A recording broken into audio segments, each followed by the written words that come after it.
Welcome to another episode of Foresight TV. Once a month, Bob Kramer comes on and has an interview, and this is his time. But before Bob takes over the platform, I'm going to run this.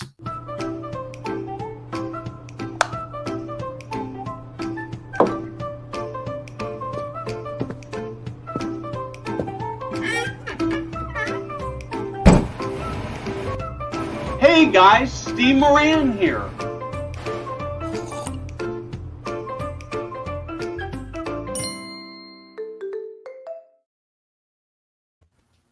So Bob, I'm going to turn it over to you to do the introductions with Terry, and I'm going to turn my camera off, and that'll give you and Terry the full screen.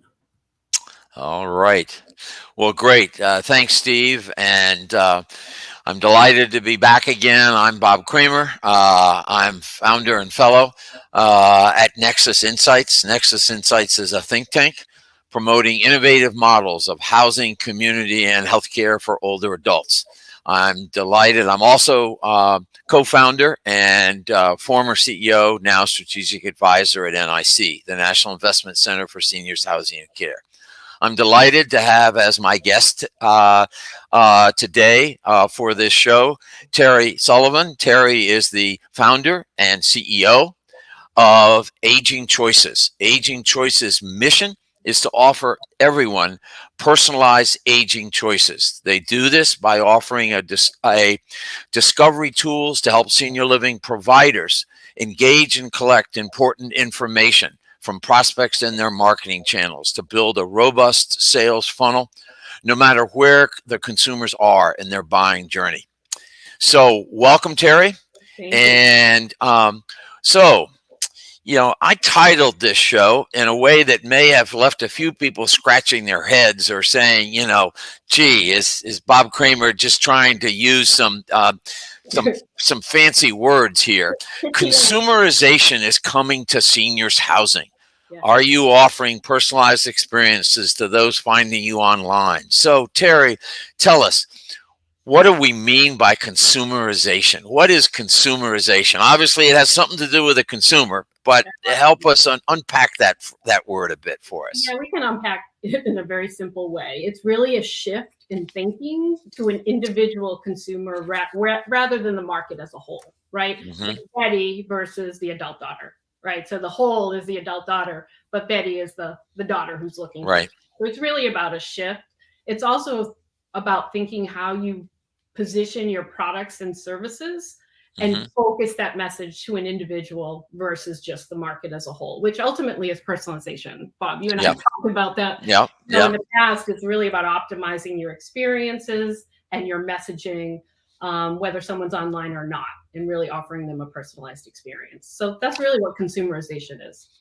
So if that's what consumerization is, which I might sort of translate to, it's putting the spotlight not on a group, for instance, a group of older adults or a group of folks with functional needs, or needs in terms of loneliness and socialization, but on the individual consumer, the individual customer. And their needs. Why is this important, especially now for seniors housing and care?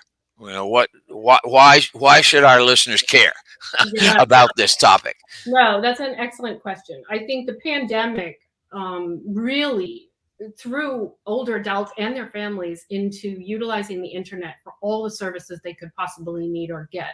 So there's a lot of noise out there, right? Mm-hmm. So because the senior living sale can be complex, it's very emotional, it's a lifestyle change, it can be a high ticket item.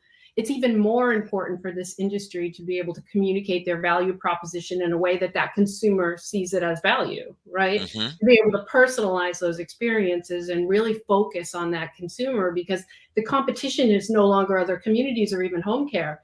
It is all the things on the internet that large big tech are focused on that segment as well, right? So it's a very busy space. So how do you pull yourself out and how do you separate yourself from that busy space and capture those consumers, right? And connect with them, Mm-hmm. whether it's online or in person.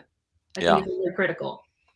So You mentioned sort of other industries, you mentioned big tech, so on and so forth. Yeah. Talk about both what's happening in other industries in terms of consumerization and personalization. Yeah. And secondly, what have we learned? Sort of start there, but then what have we learned from research on personalization in other sectors? What have we learned about consumer behavior? And then we can talk about what that means for our industry. Sure. So in general, companies that have focused on personalization and a good customer experience see anywhere from 6 to 10% bump in their revenue by really focusing. Companies like Netflix, Disney, Carnival Cruise Lines, right? They, at a senior leadership level, have a focus on customer experience. They have a focus on personalization, and that enhanced then brings them more revenue, right? As far as the research itself, I mean, Salesforce, Evergage, multiple companies have done research on personalization and the impact on customer experience and bottom line. But bottom line is Salesforce says now they surveyed 6,000 people, and 80+% of them said, I will share my personal information with you if you can help me, if I feel the information you're going to give me is relevant. I mean, that's really key. They will share the information if they think you can help them. Also, consumers now expect a personalized experience. They get it everywhere. They get it in Amazon, they get it on Netflix, they get it in other areas as well. And consumers really want it to be focused on them and their needs, not a general, blanketed statement. So the research shows, and then marketers, will say that they see bumps in their revenue if they focus more on personalization and really on that consumer. If that makes sense. Yep. Yeah. Well, then let's talk for a moment about, you made a comment, which I certainly agree with, but is there any evidence with regard to, again, studies, data about increase both across multiple industries, and then specifically senior living in terms of an increase in digital traffic? In other words, the sort of common assumption by many pre-pandemic was that, that many seniors were not that tech comfortable, that the on-demand economy was something that was with their children, but not with them. Is that changing? Do we have any evidence of that? And specifically in senior living, what are we seeing in terms of increase in digital finding communities through their digital front door? Yeah, so there's a lot there. Let me see if I can unpack it. And so first and foremost, prior to the pandemic, on average, 2 million people a year were searching for aging options, right? The statistics are, and they're still pulling numbers together, but that has increased by 5 to 10%. That is a lot of people online searching for some type of aging support. There's not a ton of data around personalization in senior living. If you search it up, we come up. That's about it. But as far as the consumers themselves, really your digital experience, consumers want to educate themselves. They want to be more in charge of their search. They go to your website to learn. They may not be in your funnel yet. They may not be that one that's going to drop out the bottom, but you need to find ways to engage those consumers so they don't drop off your website, that you can continue to engage them, right? So it takes so many touch points when you're selling a product or service to work with the consumer. It's just basic sales. And you really need to find out, you need to grab them, you need to be able to nurture them and help them through the process.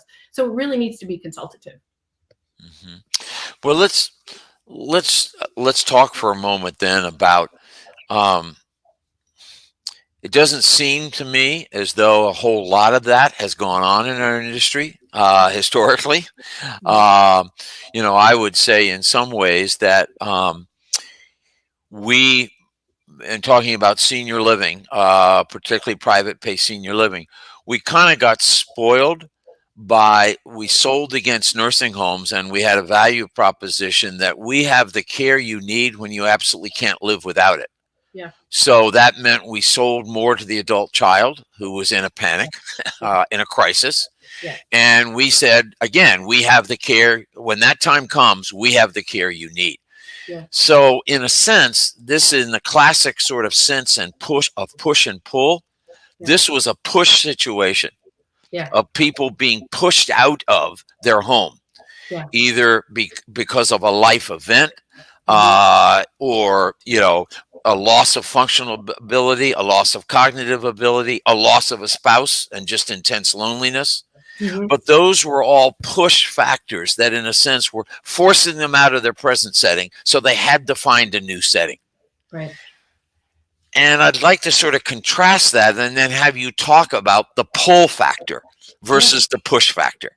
The Sure. push factor we all know, and I would argue we've gotten much too dependent upon that in terms of our sales and marketing. And then all of a sudden, COVID upset the whole apple cart. So talk a little bit about what are pull factors?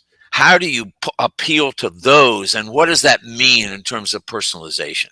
Sure.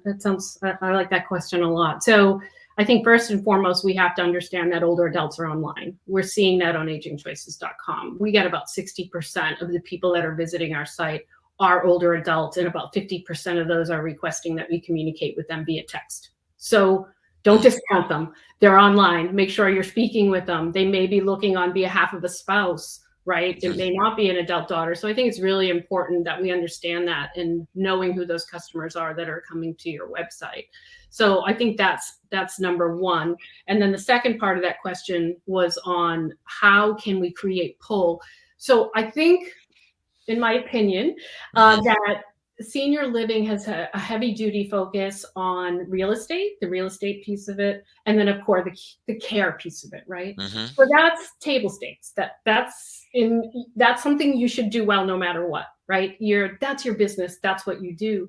But the question is what are the other factors that you can do to make it more pull, meaning consumers will come to you?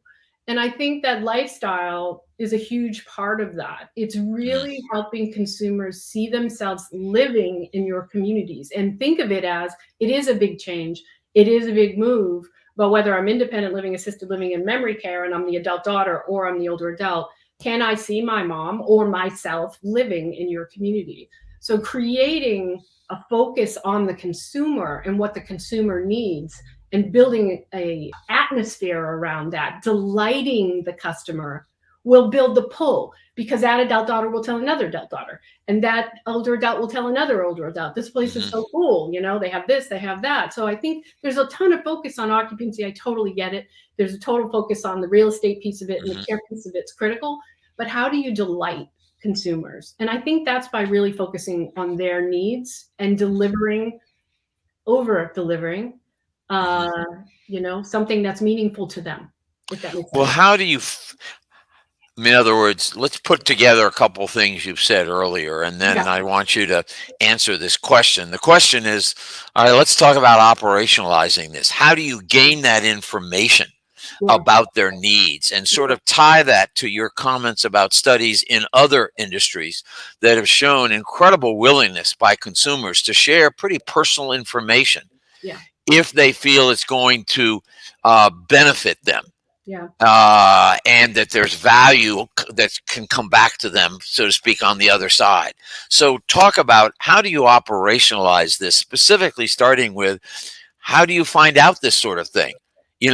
Some used to often say, well, that's the fifth or sixth touch by the time they're actually coming in for a tour, and then we really get the opportunity to sit down with them. But you're talking about the digital front door. It's the first time they land on your website. So how do you do that? How do you start that kind of that information data gathering?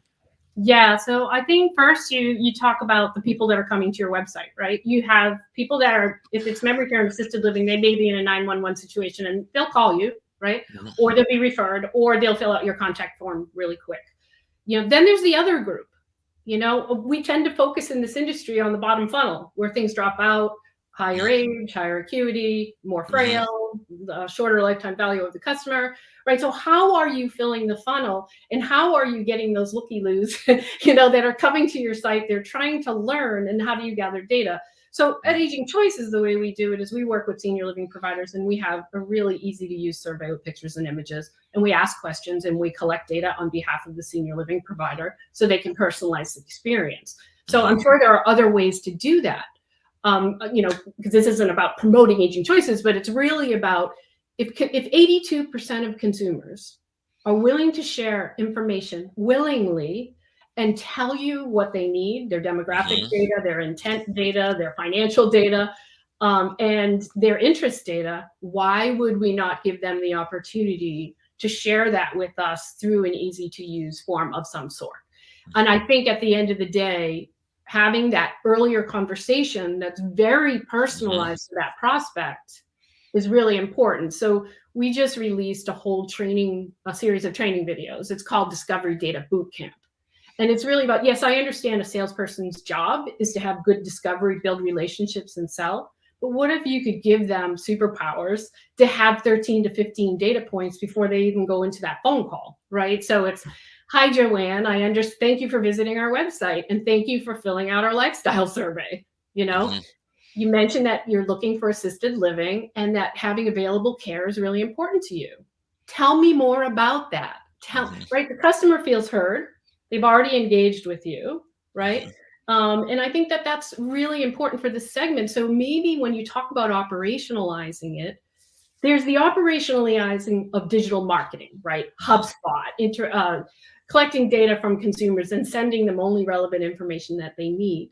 But you could even start more simple than that. You can start with just engaging consumers on your website and collecting some information. It doesn't have to be your website. It could be social media. Could it be email campaigns, however you want to do it. And collecting that data and then training sales to use that data, to be more consultative, to be more focused on each individual consumer's needs. So I think in the industry as a whole, if we really focus on sales, marketing and sales should always work hand in hand, right? Your marketing folks are trying to get you MQLs, marketing qualified leads, but ideally what you want to get is to sales qualified leads, right? SQL. And then how do you take that relationship further and help that consumer walk through the journey based on their needs and their criteria and help move them to the end, whether it's a yes or no. Right. Well, let me sort of push that discussion a little bit further, because one of the things that strikes me and one of the concerns I have is, again, so many sales counselors in our industry are wired to sell care. And to your earlier point, they're not wired to sell lifestyle, and those are different. Yeah. Lifestyle is not the quality of care, and we can meet your care needs. As you said earlier, that's table stakes. Yeah. So, I've said consistently, as many people know, repeatedly, that there are important questions we're really good at asking in our industry. Yeah. And that's about ADL needs, and that's about prescription meds and over-the-counter meds, and and that's about ability to pay. So we're, the salesperson is often qualifying using that, but I don't know any individual, when we talk about personalization, for whom that's their identity, for whom that's what makes them the person that they are. And in fact, they don't want to be defined by that. They really don't. So I think, again, I see great opportunity in what you're talking about in saying we're different as a provider, because we want to know, tell us either directly or about your spouse or about your dad or your mom, what are their favorite moments of the day? Gee, my dad loves to have, his cocktail before dinner.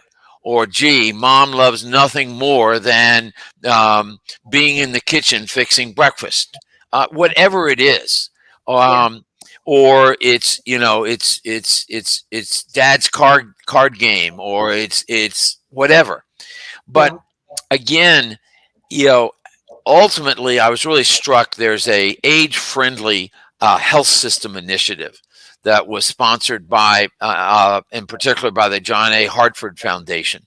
And it asks a series of questions. And one of the questions, which is so basic, is what matters to me. Yeah. And I think one of the challenges we have is that sales and marketing people think that because you have to move or you found us because of a functional need, that that's what we should sell. And I think that's a mistake. Yeah. Now, to what you said, should it be, COVID has raised the bar even higher in terms of what's expected. So it's not just care, it's also infection control and prevention. Absolutely. But what ultimately, coming back to your point, we're selling lifestyle. But lifestyle is not quality of care. Those are not synonymous. Right. And so I think the questions we ask about an individual to get at to that question of the age-friendly health system, what matters to me? Yeah, I agree. And those what matter questions, and there are lots of creative ways to ask them. Yeah. What I'm excited about by your research that you shared with me and that you shared prior to our coming on this show was the incredible willingness of consumers to share personal information. Yeah. If, again, they feel there's going to be value to it, that there's going to be, coming back again to there's going to be a customized or personalized offering where they can kind of see themselves. I don't know many people who have to move into senior living because of functional loss who see that as, I'm so excited to make the move. Yeah. The adult daughter might be excited because it's been a nightmare for her, trying to figure out the right setting for mom and feeling mom safe. Yeah.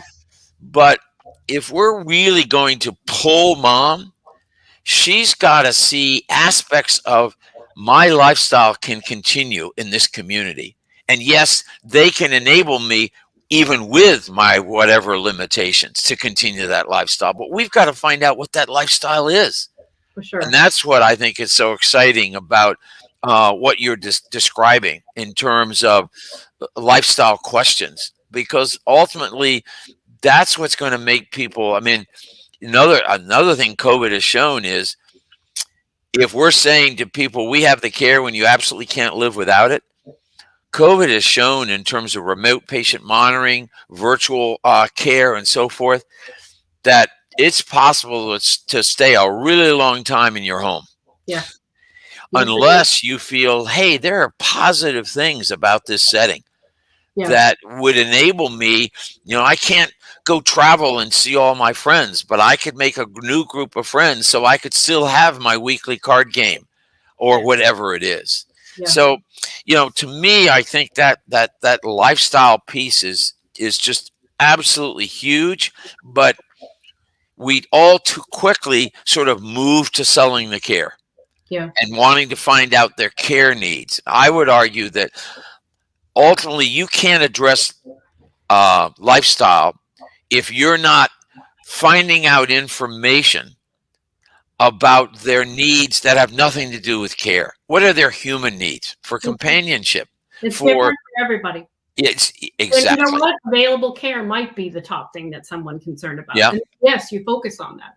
But if someone's top concerns are downsizing and relocating or my pets, then you're in a different, their criteria is going to be very different than another consumer's criteria. And I think bucketing everyone into one thing is a bad idea, and assuming that that's what they care about. So I think consultative selling is so key in this industry. And then, collect the data, learn from the data, right, and use the data to help. Well, I know you all are very data driven, and you're doing a real service by providing so much data to our industry. But I think there's another aspect here that we lose sight of the value of, and picking up on one of the things you just said, Terri, and that is if we collect good information, even from the adult child or the spouse, not even from the older adult themselves, about what is important to them. Daily routine, what are their joys? What are the things they look forward to the most in their life each day? Yeah. If we then, in selling to the spouse or to the adult child, are able to connect that we're offering that, Yeah. It makes, because I know from personal experience, that sell to that parent can be really tough. Yeah. The adult daughter or the adult child, or even sometimes the spouse, is saying, we really need to make this move, or you need to make this move. And Yeah. they're digging in their heels because they see their lifestyle as they know it ending. Yeah. And this is like a sentence. Hence, we come up with the expression being put in senior living. Yeah. We And interviewed a woman, Bob, here over at Evergreen Woods. We sat down and had sat outside with her on a couple chairs and just asked her experience finding and moving into senior living. And it was exactly that. Her adult children wanted her to move in. She acquiesced and said, okay, if this is what you think is in my best interest. And she resents it still to this day. However, she sits on lots of boards and she participates in lots of clubs, and she now has new friends there. So if she could have gone in thinking that this will be a good lifestyle for me versus feeling put in senior living, you know, she said, if I had learned anything, I would be more involved in that decision, and I would have done more research on my own to know if this was the right place. It turned out that it was a good place for me, but it didn't feel good. The process didn't feel good. Well, again, push versus pull. Yeah. And it may be a push situation from the view of the adult child. Yeah. But there, you know, how many providers have had the adult child agree this would be great for mom, where the adult child's thinking care needs and I'm pulling my hair out, but the parents saying, over my dead body, I'm not leaving this house. Right. And so I think equipping them through information we gather with that pull factor, with those things where that individual can see that their lifestyle doesn't need to come to an end. The things that they value the most, get the most joy, the most pride, the most satisfaction. Maybe it could be better. Yeah. Right. And so, yeah, absolutely. And I think there are huge opportunities. Let's talk for a moment. I was intrigued when we were talking before we came on the air, and you briefly referred to it, the percentage of folks in all your web visits that are searching for themselves or a spouse as opposed to adult children. Talk about some of those numbers and also the average age, because both those things really struck me. Yeah, so between agingchoices.com and our Aging Choices surveys that senior living providers use, the percentage of older adults is always, if we average it, it's a little higher for agingchoices.com than for the websites. But if you really look at it, over 53 to 55% of the people that take our surveys on senior living websites are the older adult, or they're looking on behalf of their spouse, right? So, and the same on agingchoices.com. The fascinating thing about that is, you know, we tend to focus our messaging and our focus on the adult child, right? And that care piece. But what we're seeing is the opposite. And you know what? There are subtleties to that, right? As marketers are listening right now. Like we said earlier, if you offer an assisted living and memory care, they might be calling. They might be filling out a contact us form to have them call them right away because they're in a 911 situation. But if you think about a funnel and a sales funnel, you can't have everybody falling out at the bottom. You've got to fill that funnel, right? Yeah. So if you have older adults and they're coming to your website and they're doing it on behalf of themselves or their spouses, you need to engage them. You need to get them into your sales funnel. You need to educate them on what's important to them. We focus on, hey, we're collecting data for you. Then how do you keep them engaged in your marketing funnel until they're ready to drop through, right? It's a basic sales. You've got to keep your funnel full. And also maybe that would help bring up the average age of somebody that moves into senior living, right? And have a rolling impact on the industry. So lifestyle's key. And the older adults there, don't discount it, and be careful how you're addressing things on your website because it could insult somebody as well. So, well, it's really interesting that you're seeing such a significant percentage of folks searching for themselves or their spouse. Yeah. And do you have any kind of, what's the age on average? The age, anywhere from 70 to 73. Yeah. So again, 70 to 73, that's not 82 to 85. So what percentage, for instance, say that they're looking for independent living? About the same amount. Yeah. Yeah. So you have a somewhat younger, more the adult themselves or their spouse, and they're more likely to be looking for independent living. Yep. So I that's, and what that says to me, I mean, those are all boomers. They're all leading edge boomers by age. Yes. And like me, I just turned 72. Yeah. So, but they're tech savvy and they're used to going online looking for information. So again, there's an enormous opportunity then. What do they encounter at your digital front door? Mm-hmm. So I want to give you a sort of chance. What parting comment, if I'm on the sales team or I'm on the leadership team of a senior living provider? Yeah. What, we've talked about customization, personalization, digital front door, the opportunity to ask questions that are not about care needs, to get to know the person, but give us you got 30 seconds, 60 seconds. I see Steve back on smiling at us. But what advice would you give to that sales and marketing individual or that executive team that's saying, gee, what can we do to really better engage with our customers? Yeah, I think really there's three things. At the senior leadership level, make personalization part of your strategy. Mm-hmm. Right? Make it part of the training for your sales teams so consumers can experience your brand, your communities, your industry in a very positive way. I think that's one. As far as sales and marketing professionals in the communities, is really understanding that these are individuals and they have different criteria for all of their buying, and really digging in and finding out what that criteria is will help you meet your goals. As long as they're a sales qualified lead, right? But at the end of the day, I think that really we can operationalize it. I know things are tough with workforce right now. Things are tough in the industry with the pandemic and low occupancy levels. But at the end of the day, if we really focus on the individual and the consumer and helping them through that journey and being more consultative versus, somebody tours, somebody this, somebody that.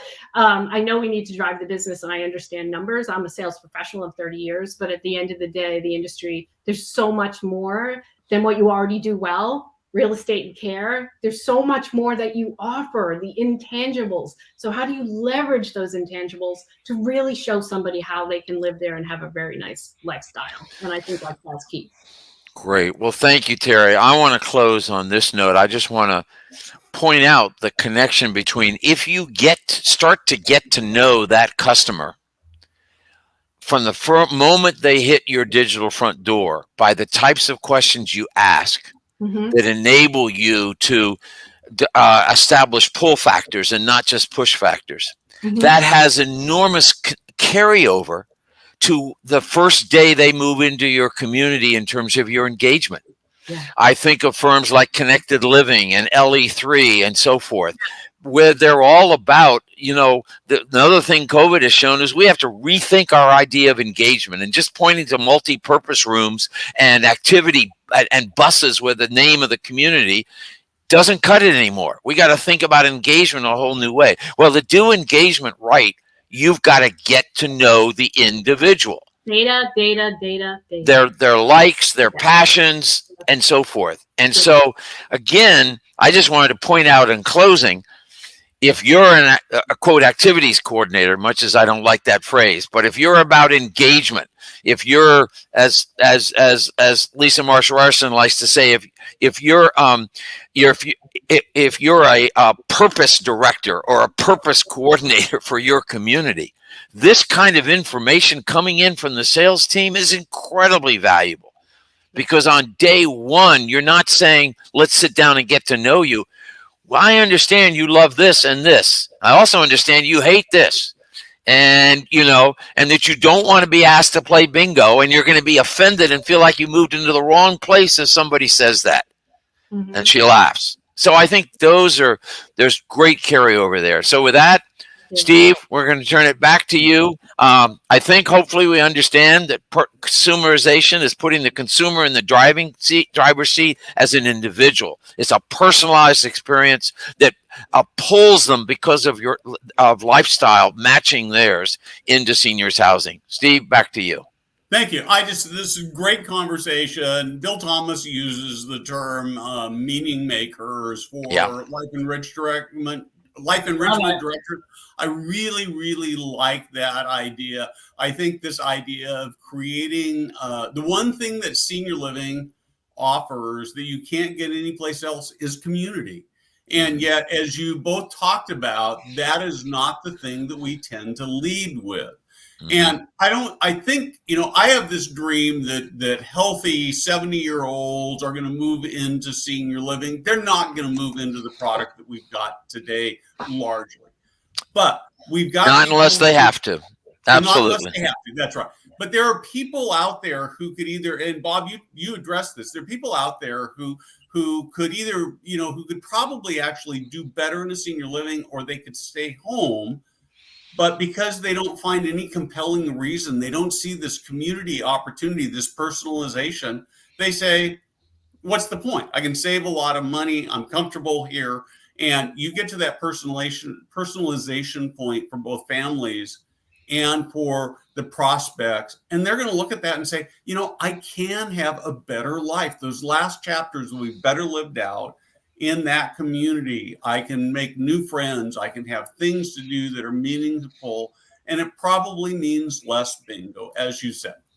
Well, and it's aspirational rather than a sense that my life is effectively over because I'm having to move into this community. Yep. And that's, if we want to grow that penetration that's been stuck between 10 and 11% for years in terms of the 75 plus population, we got to do this. We just got to do it. I mean, as Terri said, basically good care and a nice building, that's table stakes, but that's not what really attracts people to want to move in. So thanks for giving us this opportunity to have this conversation today, Steve. Bob, Terri, thank you very much. Have a great weekend, and I appreciate your spending time with me and our audience today. Thank you both. I really appreciate it. Thank you. Thanks, Steve. Thanks, Brenda. Thanks. Terri. Sorry.